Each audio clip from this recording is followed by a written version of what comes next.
The heart is fed by its own circulation, known as the major coronary arteries.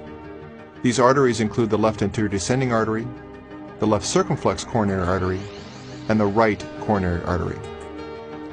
The bloodstream contains red blood cells, which deliver oxygen to the heart muscle, known as the myocardium. It also contains fats or lipids, known as low-density lipoproteins or LDL cholesterol. Atherosclerosis begins when LDL cholesterol accumulates in the arterial wall, forming a plaque. Over time, the plaque becomes larger.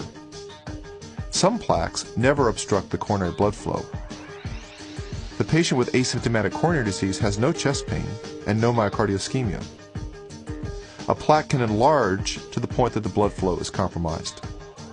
The patient may have chest pain, but only with exertion. This syndrome is known as stable angina and is not a clinical emergency. Such a patient is still at risk for an acute life-threatening event because a plaque can suddenly rupture, causing clotting of the artery, known as coronary thrombosis. When a thrombotic occlusion is subtotal, an acute coronary syndrome develops, and there are two types. The first type is known as a non-ST segment elevation myocardial infarction, and the second type is known as unstable angina. With these syndromes, the patient experiences chest pain at rest, and the electrocardiogram shows ST segment depression.